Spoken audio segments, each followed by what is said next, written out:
Hello student, आज हम लोग एक थ्योरम की ओर चल रहे हैं भाई।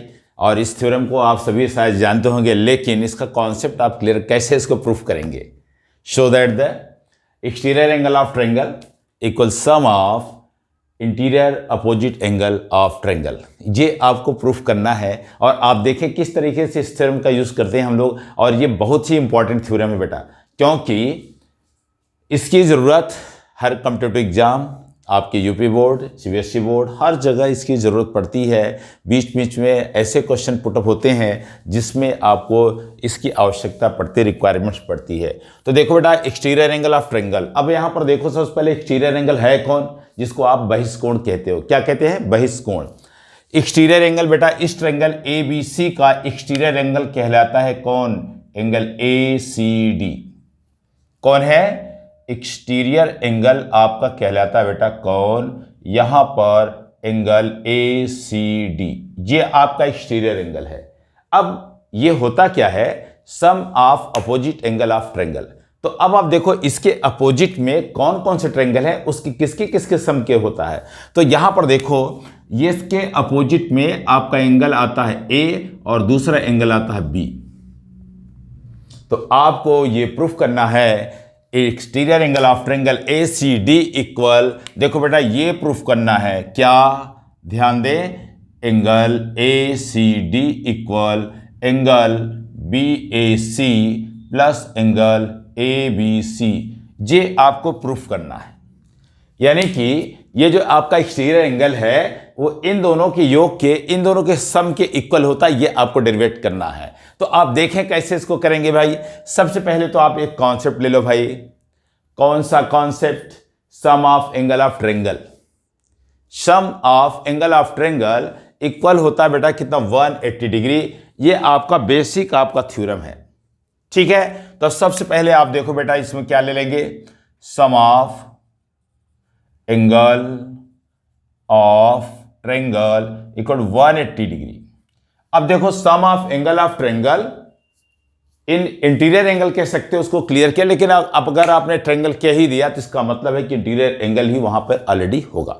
सम of angle of interior angle equal to 180 degree. Sum of angle of interior angle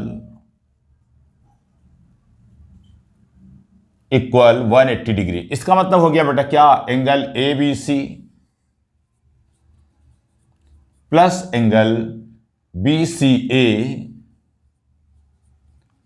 plus angle BAC equal 180 degree. Equation first, sum of angle of triangle interior angle equal 180 degree होता है this angle plus this angle plus this angle equal 180 degree.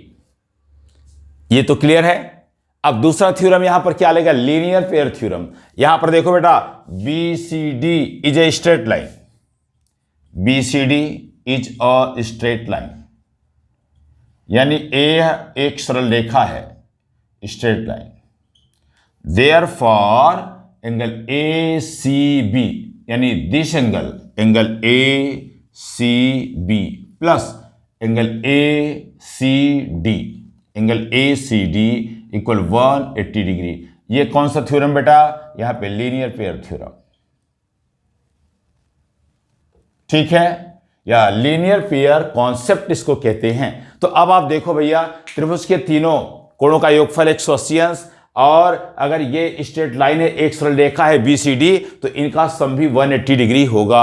अब दो equations आपके पास complete हो गए। अगर 2 equations आपको complete मिल गए, यानी ये आपका सेकंड इक्वेशन और ये फर्स्ट इक्वेशन, तो आप लिख सकते हो इक्वेशन फर्स्ट एंड सेकंड, यानी समीकरण 1 व 2 से आपको क्या मिलेगा बेटा? 180 डिग्री ये है, 180 डिग्री ये है। इसका मतलब इन दोनों को आप इक्वल कर सकते हैं। Therefore angle ABC plus angle BCA plus angle BAC equal आपको मिलेगा angle ACB plus angle ACD।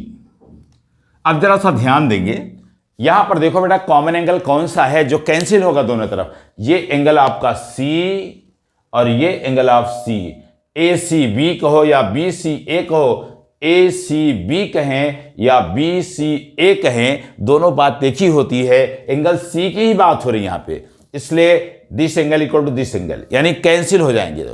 दोनों अगर कैंसिल हो जाएंगे तो आपको मिल गया angle A B C plus angle B A C equal to exterior angle A C D, hence proof. इस थ्योरम में आपको कोई प्रॉब्लम नहीं होनी चाहिए, एकदम कॉन्सेप्ट फर्स्ट क्लास। तो आप इसे एक बार फिर से आप रिवाइज कर लें और इसमें कोई आपको समस्या नहीं होगी प्रॉपर वे में। एक्सटीरियर, अब ये थ्योरम आपको याद भी लर्न भी होना चाहिए, exterior angle of triangle equal some of interior opposite angle of triangle. Thank you.